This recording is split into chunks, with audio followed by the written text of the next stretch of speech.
Report Rizwan Mughal. थाना side super highway की हदूद में वाकया यूसी हेड बशीर पट्टी इस वक्त डकैतों का गढ़ बनता जा रहा है।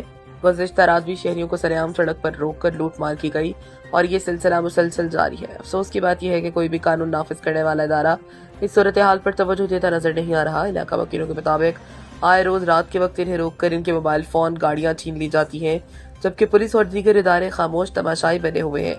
गुज़िश्ता रात होने वाली वारदातों के मुतासरीन ने शदीद तशवीश का इजहार करते हुए कानून नाफिज करने वाले इदारों से अपील की कि फौरी कार्रवाई करते हुए मुलजमान को गिरफ्तार किया जाए और इन्हें सख्त सजा दी जाए ताकि इलाके में अमन अमान बहाल हो सके।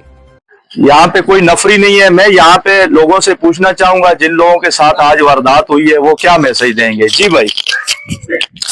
सर मसला ये कि हम लोग कारोबार करते हैं, काम करते हैं, हम जो है ना रात को आते हैं तो हर चीज जो है ना डर खौफ आज करके। क्या हुआ? आज ये हुआ है कि अभी मैं जा रहा था पैदल, एकदम ही बाइक आगे रोकी मेरे को, तो मैं तो मोहम्मद अली को बुलाया कि भाई हमने शोर किया तो ये हम बच गए, नहीं तो मैं रोज जो है ना डर खौफ करके आना होता है। कोई यहाँ पर कोई वो नहीं कि पुलिस मौजूद थी। पुलिस मौजूद होती है, हम जैसे एंटर होते घर की तरफ पुलिस मौजूद थी। जी बिल्कुल मौजूद थी। और आपने शोर शराबा किया, पुलिस ने डकैतों को रोका नहीं रोका, भाग गए वो।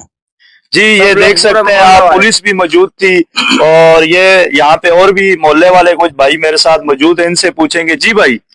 जी भाई अस्सलाम वालेकुम। भाई ये पिछले हफ्ते भी हमारे से डकैती है, मेरे से खुद से हुई है। ये डकैती आए दिन होती है और हर रोज होती है, इनको रोकने वाला कोई नहीं है। पुलिस की मोबाइल खड़ी होती है, बाइकें वाले होते हैं पुलिस वाले, तो कोई उनको रोकने वाला बोलने वाला कोई नहीं है। पता नहीं क्या वजह है, ये हमारा हाल नहीं है, हम गरीब लोग हैं इसलिए ऐसे करते हैं। और उसकी वजह यह है कि आज अभी अभी भगा है, आगे मोटरसाइकिल पुलिस की खड़ी थी, आगे मोबाइल खड़ी थी, उनको बोलने वाला कोई नहीं था।